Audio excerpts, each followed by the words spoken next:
किसी से प्रेम करने की कोई विधि नहीं होती, परंतु पूजा करने की तो कई विधियां हैं। आपके भक्त इन्हीं विधियों के अनुसार आपकी पूजा और भक्ति करते हैं।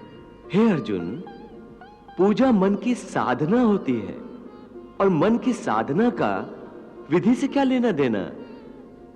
जैसे प्रेम करने वाले दो प्रेमन से मन को लगाकर प्रेम करते हैं, वैसे ही भक्ति की जाती है। ये विधियां तो बनाने वालों ने बना दी हैं। मैं उन विधियों द्वारा पूजा करने वालों की पूजा भी स्वीकार कर लेता हूं, परंतु मैं ये नहीं देखता कि मेरा भक्त विधि अनुसार पूजा कर रहा है या नहीं।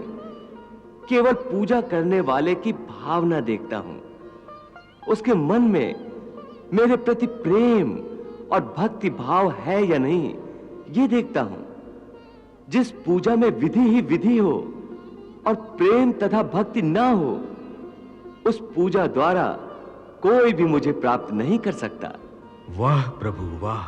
मुझे संपूर्ण साधने की एक ही शर्त है, मुझ में मन लगाए, मेरा ध्यान लगाए। इस संबंध में एक विचार और है। आपका ध्यान लगाते समय मन में केवल आप रहें और संसार का कोई विचार बाधा ना डाले। इसका कोई तरीका तो होगा?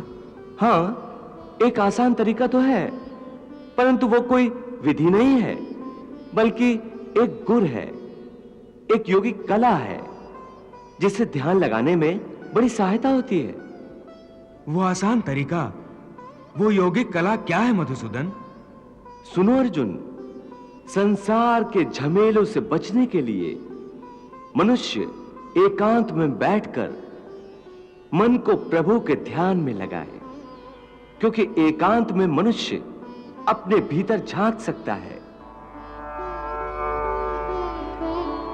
परंतु ध्यान लगाने के लिए अपने अंतर में झांकने की क्या आवश्यकता है? हे अर्जुन, तुम भूल रहे हो कि परमात्मा का अंश अर्थात आत्मा मनुष्य के भीतर ही वास करती है।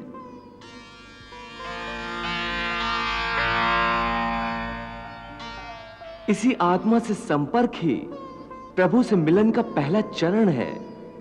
इसलिए हे अर्जुन, जो मुझसे मिलन चाहता है, उसे सबसे पहले अपने अंतर में ही झांकना चाहिए। और यह तभी संभव हो सकता है जब मनुष्य का अपना शरीर उसके नियंत्रण में हो। यदि देह काबू में ना हो, तो मनुष्य को ध्यान लगाने का उद्देश्य नहीं मिल पाएगा।